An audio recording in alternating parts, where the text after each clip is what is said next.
Hello everybody, welcome back to 2K21. How are you doing today? I told you today is Saturday and I was going to put out this video. Now for me, it's still Friday, but for you, it's Saturday at noon.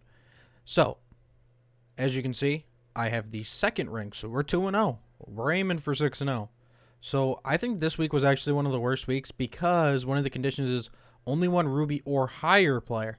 And I thought it was only one Ruby player because, I erased the rest of that from my memory. And I'm not going to lie, people were running very similar lineups, and I'll show you my lineup, and I'll tell you why I picked it, how I picked it. Now, I'm not going to lie to you, my last three on my bench, I did never use. Didn't use them once, never subbed them in, never wanted to sub them in, and I specifically picked Dennis Schroeder because he's lower overall than Ja Morant. Now, you're probably thinking, how do I have two rubies and a Galaxy Opal? Dynamic duos don't count towards rubies. So these two don't count. They're not rubies. Because if I go and get rid of his teammate, he's not a ruby. So I need to put him back because I need to tell you why he's money. Is he an emerald? Yeah. Alright, so there's reasons why I picked everybody. This week was super terrible. I played and won like 8 games. Played like 10. Now, I didn't lose those 2 games. I lagged out of them, weirdly. And the one dude, it was right as the game was going to start. And then the other one was right before the game was even going to get started. Like, I went in, saw his team lagged out. And then the weird thing is I went up against him again. And we played. I don't know if we finished that game. I'm guessing we did. And I'm guessing I dogged him. There was only one game that was super close, and it was weird because I was losing, and I ended up coming back. So I got to explain my team real quick. All right. So I picked John Wall. Nah, let's start with our Galaxy Opal Jimmy Butler. I picked Jimmy Butler for one reason. There's one player that you could really substitute him out for, and that is Scottie Pippen, just because both of these players are defensive juggernauts. If you want somebody who's got really good defense, pick one of these two. They also have really good dribbling, and they can dunk the ball pretty easy, but their defense is where it's at. As you can see, very similar. And if you look, similar speed and everything. Scotty will do about everything that this Jimmy will do for you. Just this Jimmy has this move where if you do a jab step in the corner, if they're off-balling, as long as the man is Jimmy Butler size or below, you're going to make the 3 every time. It only works for off-ball. So if they guard you, like they should, it doesn't work. So I picked Jimmy Butler just because defensively, if they pick a point guard or it'd have to be a point guard. It's 1 through 3. If they pick one of those, Jimmy Butler, I can swap them, and I won't be mismatched other than John Wall or Jamal Murray having to guard a small forward, which at the end really wouldn't matter anyways because they're not really going to be using them if they pick that position. Because a lot of people picked Isaiah Thomas's Pink Diamond card at the 1, which is a terrible card to choose. If you're going to choose any card, pick the Jason Kidd. It's a better card. I faced a dude last game who had a Penny Hardaway. Listen, that card was giving me troubles. Dude was giving me buckets, but he ended up rage quit in the second quarter. Now, I want to give a shout out to a dude I played today. Is Double Filet of Fish. If you're watching this, I like you. You were off-balling me a little bit, but you took the loss like a champ to the chin in the fourth quarter, and you let the game go all the way out. Which I only completed one of my 8 wins today, because every time, it was the second game I had a chance to get in the ring, and I didn't get it. And then I had another chance on my 5th game, and I picked the wrong one. And then the next 2 wins, I didn't have a chance to get the ring again. But I did get some packs. Alright, so I need to talk about the players. John Wall is a defensive slasher, and I need him. Jamal Murray, with his boost, has an 86-3, which means he's automatic. This Michael Porter Jr. is Jamal Murray's duo. And he is a shooter who plays great D, and I had a couple chase down blocks. It's weird to say that I did with his 63. Everybody knows DeMarcus Cousins is a lockdown, but with the dynamic duo gets an 83, so just in case he's outside and you're a little bit more used to his release, you can shoot it. Now that's why I picked the starters. Dynamic duos are the thing this week. Now, I picked a lot of the new dynamic duos just because the players are fun to use together. I wasn't using these cards before. I don't remember who I was using. I did quite a few swaps. So, I didn't have this Donovan Mitchell here. I don't remember who I had, though. I was using a lot of emeralds, because if you use an emerald... Oh, I was using the Shia with, Who is it? Power forward. Al Harford. Yeah, that duo sucked. That Cheyenne Al Harford was a terrible duo. I picked this Jonathan Isaac. I think Jonathan Isaac has a blue. I'm not sure if he does or doesn't. I don't know. This Jonathan Isaac, I really only picked him because I was using Brandon Ingram over him. But because of Jonathan Isaac's height, he is better than him. And defensively, if I need him to guard the 4, he can just because of size. Or if the 4 is a smaller player and I'm having Jimmy Butler guard him, it all works out for me. And this Jaren Jackson is the dynamic duo with Ja. Jaren Jackson's kind of slow, but because of the dynamic duo, he does become a better shooter.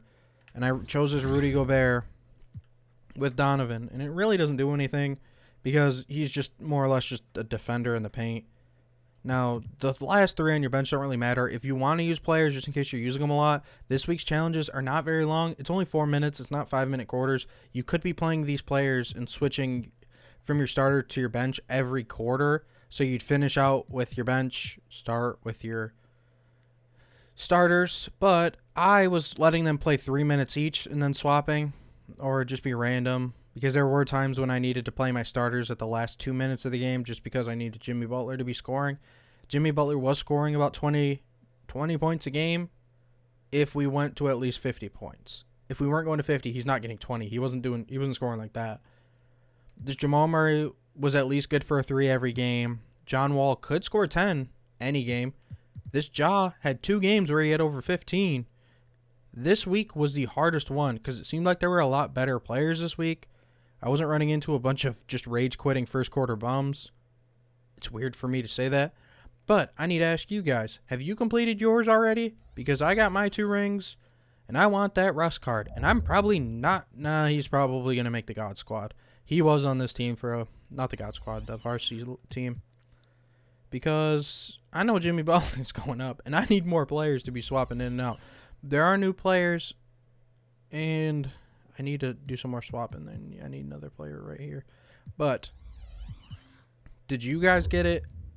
I highly recommend that you use dynamic duos just so you can pick better players. Not going to lie, there are a lot of really good new emeralds that are dynamic duos. I'd recommend using those. And the reason is because there's not a lot of good blue power forwards, and that's the truth. Like, you can use this Jason Tatum, but he's not that good. That's to be all honest. And I wouldn't use the Pascal Siakam. Who is it? Pascal Siakam. Who's this dynamic duo? Kyle Lowry, which I think both of them are Kyle Lowry. Because he has such a weird jumper and it's not consistent at all. Oh, it's Fred VanVleet. So, even Fred wouldn't be a good idea because Fred is a defensive liability and there's a chance somebody's going to use a pink diamond Isaiah Thomas. Or the only other player that they were using was like... Who was it? It was George McGinnis. And if the weird thing is, if somebody's off-balling their center, not off-balling, if somebody has a pink diamond center, just use your power forward and bring them in the paint. If somebody's using a center, they're just going to use them non-stop as hard as they can. And unless their power forward can shoot threes, I wouldn't worry about it. And if you're scoring every time, all right, let their center score in the paint. Just try to figure out how to stop them and you're going to win. So, really, that's the video for today. My tips are use a good defensive small forward just because it can guard 1 through 3. And if they're using a 2 or a 4, a 3 or a 4 or a 5, a power forward or a center, Jimmy Butler can guard a power forward like Michael Porter Jr. He's not guarding a center. But if you either double team every time, which also helps because there were a bunch of players who would have, who was it? Isaiah Thomas, Penny.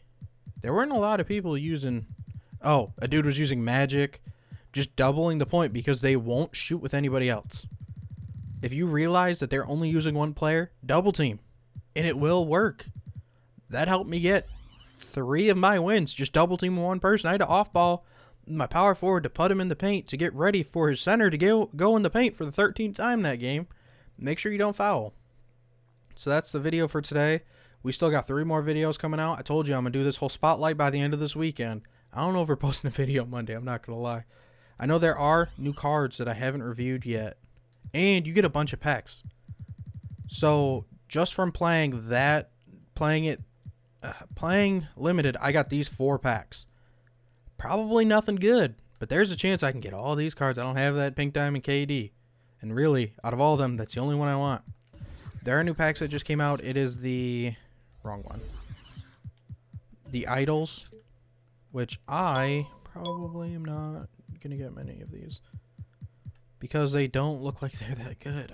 I mean, I like Terrence Ross. He had a diamond card last year where you could evolve him, and he wasn't bad. Let me put like 15. Yeah, that'll be fine. Ty Lawson. I like Ty Lawson. He just looks so friendly. Like, he's not a very tall guy. I think he's 6 foot or 5'11" or something. He's a good shooter. Yeah, 5'11". He just looks so nice. There's a new Ralph Sampson. Not a big Ralph Sampson fan. Let's go up to 5. Let's go up to 5, boys. 5, 6. Tony Rote. We're not putting that much. We ain't paying no 11 for him. 7. There's a chance. Let's see if we got him. And then we'll end the video. Oh, we lost Ty. But we got Ralph Sampson. And we got Tony Rote. Wait, did somebody buy him? Let's bump it up. Let's put 18 on him. He just looks friendly. Alright, so we just gonna extend the video an extra 48 seconds. Just because I want to see if we get these boys. There's a chance we do. That freaked me out. I thought somebody just went and swooped them up. Hopefully we can get both of them. And if we do, we have a good number of them. Because I shouldn't be doing this right now. We would have 4 of them. And I think it probably wouldn't be hard to get Danny Granger, since it looks like he's just going over 100K. So in a day or two, we're going to be able to afford him. Looks like we might be getting both of these cards. There's a chance somebody's going to swoop right in at the end. I'm not going to say I haven't seen it get done before, but it happens pretty often to me. Let's see. No! It was last second. Are we going to go 0 for... No! It was on both of them. And we got back $40,000. That's fine. Alright, so come back for the next video. Make sure you're playing your limited this weekend. Make sure you go and play your new spotlight challenges. I mean, this first set really isn't anything because you don't get anything but 10 tokens. I mean, you still get packs like any other time and free gold contracts. But they're not that important. I mean, I didn't even know there's a new Nets game. Oh, it's a triple threat game, All-Star. Huh. Yeah, I'm not going to do a video on that one. If you guys want, I can do a video on this game. Never mind, I'm not going to. Just shoot threes. Just shoot threes. There's always a new weekly challenge. I'm not going to do the weekly challenge. I always do those by myself in my own time. Make sure you're playing your triple threat offline, because that Byron Beck might not be good, but he might be good. Get that Doug West. Oh, there was one more player that I kept running into. This Antoine Jameson. That card low-key sucks, but he's good at the same time. Just make sure if you go up against him, off ball on straight to him. Because if he catches and shoots and you're not fully contesting him, it's going in. So come back for the next video. Peace.